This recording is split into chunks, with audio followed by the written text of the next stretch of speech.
So now we have a matrix showing how to specifically teach, if this is right, how we specifically teach that program as we go through the whole topic. Yes. Is that right? So these are teaching and learning strategies that could be used. Mm-hmm.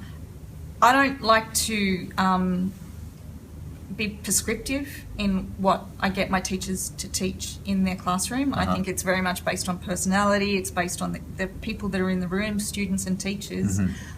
Everyone has their favourite thing that they like to use, and they should be allowed to do that. So this is more along, it's a more generalised idea of if everyone sort of follows a similar vein, regardless of how they do it, then we're making sure that we're hitting each of those components. So this informs that programming Yes. side of it, okay? Which is the next step after you want to understand the syllabus and Yes. what you That's need to what accomplish. has to be done. This is how it's going to be This done. is how it's going to be done. Alarming it. Alarming it, okay. Very good. Okay, so it's stage 4 again, the physical world, and each one of these. So what are these serving? These are just generalized. aside. These ones are just generalized. I guess they would be a series of lessons. So they could be. This could be one. A week's worth of lessons. It could be a series of lessons. It just comes under the topic of each of those outcomes from the previous. So this was that first dot point. Okay. So, and this was the second dot point, and this was the third dot point, and this was the fourth dot point. Now, Okay. you might want to integrate them a bit more, but it just so happened in this particular topic, they fell out in such a way that this would work as a sequence of lessons. Okay. And finding a sequence to your lessons Yes. absolutely helps. And these are just like this is effectively responding. So that was the learning, this is now the responding. Responding. So I've learnt what's in my syllabus. Yes. And now this is my response to the syllabus. Okay.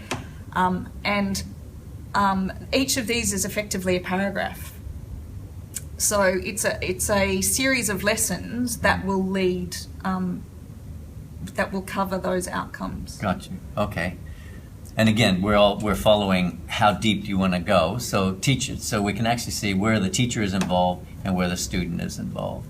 So the teacher-led content. So obviously you've got to teach the content. And this is, as I said, teacher choice. How they choose to teach that content is entirely up to them, but they have to make sure that they introduce the concept of what is a force and perhaps what is a balanced and unbalanced force. So then it can be up to the teacher how they want to do this, and Yes. yet everybody will be on the same page. Yes. Therefore, we're bringing a community within your own faculty. Yes. And Yes. then even within that, my senior teachers can support my beginning teachers by saying, this is how I do it. Everyone can adjust it to their own personal learning and teaching style. Well, I see it as helping me train someone else who wants to be able to use Yes. the alarm system. Yes. How I can specifically be using this explicitly within the room. Okay. So with the forces, should we just do one? Sure. Okay. So teacher-led content-based activity on introduction to forces, balanced and unbalanced forces. And then we go to the explain significance, teacher-led practical activity, measuring forces, because we're going to actually find out what's happening here. It's almost cause and effect in some respect. Yes. And then student-led practical discovery, learning activity, effects of forces on objects. That's really good because that is the impact, which I might put here, but this is actually the relationship that those forces are having on objects. Yes. So it's a what is it? How are we going to measure it? What does it lead to? Lead to. Yeah. Okay.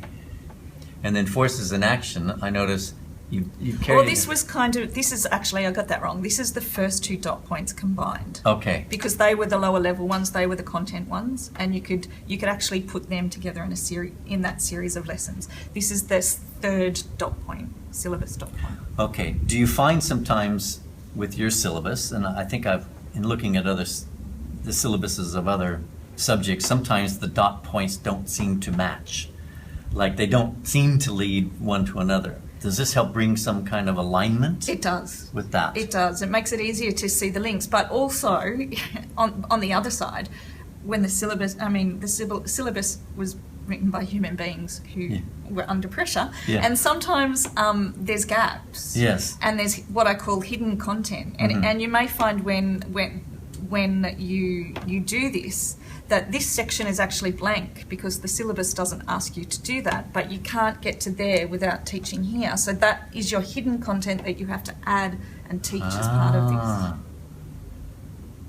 Part of the metacognitive process, learning how to learn, is when you get a feeling that I'm missing something. Mm-hmm. So if I'm getting something that has to come clear up to here, this will help inform you at least of the process along the way of what you have to fill in. Yes, and I think the disconnect in some of the dot points in the syllabus is entirely that. They meant for it to be there, and they meant for it to happen, but it was the filling in the dots didn't happen, and this allows you to see gaps and know that you still have to teach it, but to sort of pull out what it is that needs to be done to fill that gap. Here's a question I perhaps should have asked before on the other matrix, but maybe I can ask it here too. Does it inform you of what questions you might want to ask along the way, or the assessment task that, if you're going to give them an assessment task, does it help you decide the level of question you want to ask in your assessment? Yes. I don't know if it's this or the other matrix you showed, but would this do it as well? Definitely. And this one here, I actually think Alarm, particularly in the junior school, works wonderfully well for project-based learning. And the idea of a project-based learning is to come to an endpoint that has a real-world context and is for a real-world audience. And so it actually brings it down to this level, the conceptualize the topic, the appreciate the topic. And so in terms of an assessment task, if you're creating a task in which students can actually do that and demonstrate that, but have because you've done it in the room. Yes. You've done it in their lessons. But have a criteria that builds.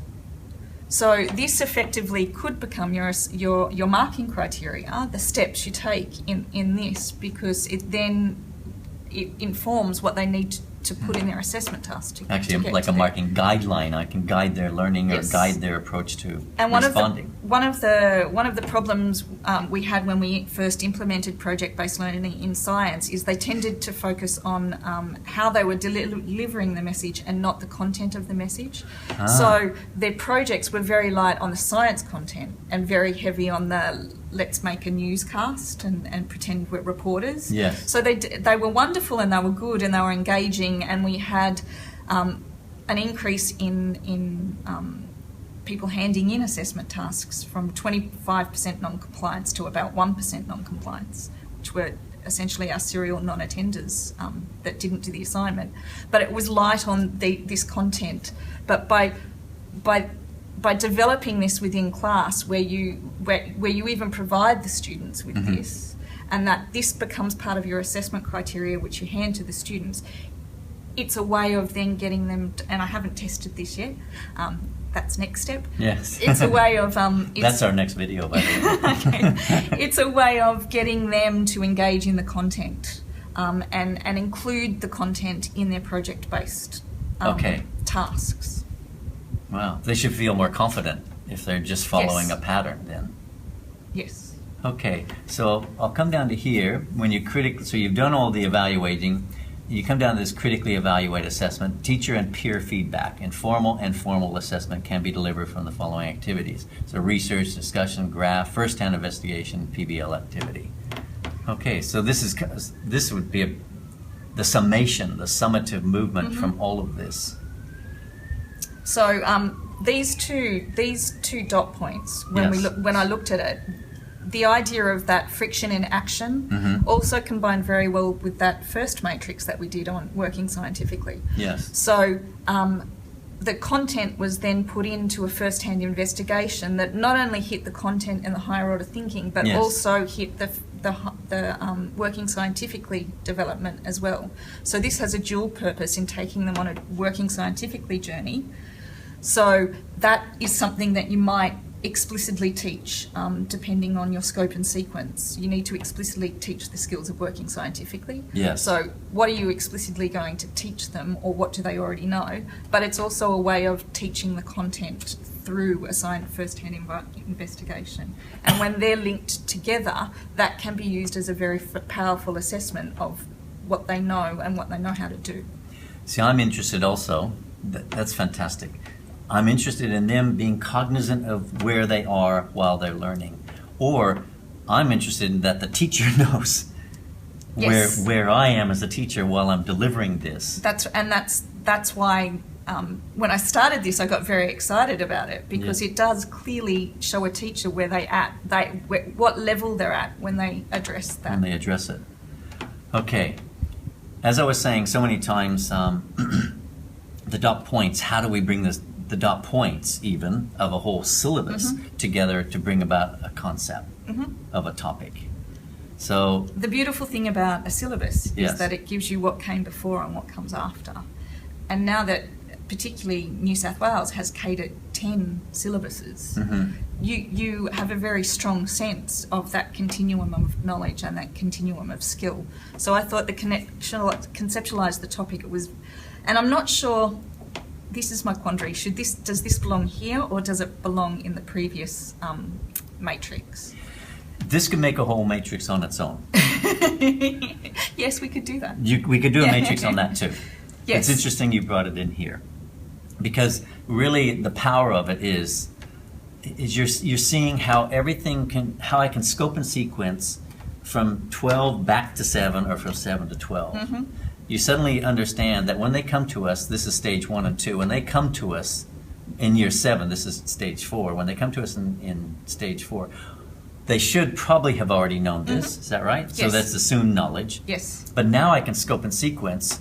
Well, this is stage 5, but it wouldn't matter. No. Everything can go back, and it can be put into a matrix, right scope sequence all the way. So the next sort of force topic is on non-contact and forces. So effectively, this is contact forces. The next step is non-contact forces. So it doesn't matter exactly. Well, it does matter. The content is going to change. The topics are going to change, but the skills Are still the same. Well, that's what I'm trying to get across with Alarm. And the idea that they have to know this before they know that is also important. Before you can talk about non-contact forces, they still have to know what a force is. Yes. And in terms of the cognitive development of a student, it's actually really much better to do the things that they can see and touch first, Yes. before you move to the non-contact forces, which are your things like magnetic forces, gravitational forces, that you can't see and you can't touch. Okay. So even that's going up Yes. to more difficult areas. Hopefully, well, I feel knowing the skills that can take you along the way will help bring more meaning to them. And I thought that was important for the teachers to know. So for them to conceptualise where their teaching fit into a broader picture. So let me ask you another question then. As a head of department, Yes. does this help keep the department together, so to It does. speak? It does. Because suddenly you see where everything fits in together and how everything is related. And I generally don't set the scope and sequence for every year. I put my teachers in charge of that because I want to facilitate their leadership capacity. So 2 people get put in charge of a year group, and then 4 people on a stage actually decide the scope and sequence. So perhaps alarming the whole syllabus would be important, an important strategy in actually working out the cognitive development of an idea. Right along the way. So it'll work for that. Okay, and then finally appreciate, link to other KLAs and whole school areas to bring about a learning community within the whole school. So we're trying to bring a learning community with our questioning by using a matrix through Alarm. For a question, I'm helping shape my class into a learning community. You've gone so far into shaping a faculty into like a working group, a learning community. Now you have linked to other KLAs and whole school areas. Yes. We can now, and I call this link appreciating to life, well, we're in the life of a school. So how to now to do this? And for example, up here we have them making an egg cradle. And then, which we can then talk about design principles from TAS. And the design principles you use to apply scientific theory are exactly the same as the design principles you'd use when you were designing something in TAS. The skills as well? The skills, okay. And so then when we're measuring and graphing here, they're all skills that you would also use in mathematics. So it's important for students to know the link between those. And then if we're looking here at the historical development of safety measures and the impact that that has had on accidents, yes, then we need to know how to work historically as well, which is part of the new history syllabus. And then in all of that, you're doing numeracy and literacy. So how does that fit in with the literacy continuum and the numeracy continuum for your students? And how can you use what you've done up here to assess your students and map them on the literacy and numeracy continuum for your whole school to use? This addresses probably my final point, is if you're a trainer of trainers, if you're supposed to be in charge of alarm in your school, not only of your own classroom but of the school, you have to work across the whole, all the faculties. And when you're ahead, now you can sort of see, here's the end result. That goes first. I have to know that first, and then everything else becomes a circle.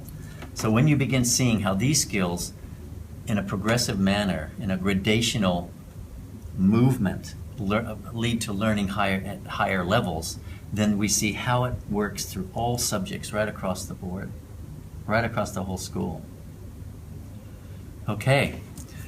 Anything you want to add? Well, my next step, I'm always thinking of the next step, is integrated curriculum. So if you were running a junior school with an integrated curriculum, this would be your... Beginning. Yes. So you'd have to, you could alarm for every syllabus that was in Year 7 and then end up with this as part of your learning, and your response would start here like you would in a normal response for a bit. In my presentation, I do ask this question, is what does your school stand for? When a student in Year 7 comes into your school and they wonder, what does your school stand for? If you could begin here, it seems it's funny because you're beginning at the end, yes, but the end is touching the beginning. And that's my next big picture idea. Yes. Thank you much. This is a way of taking, I think that what's really important, sorry to yes, interrupt you, keep going. is this gives you a way to turn that big picture into practicality.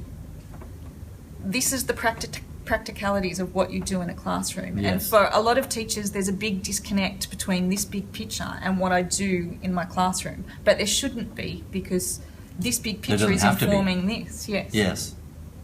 Because we see it's a big overview. It works wonderfully well. Thank you. You're welcome.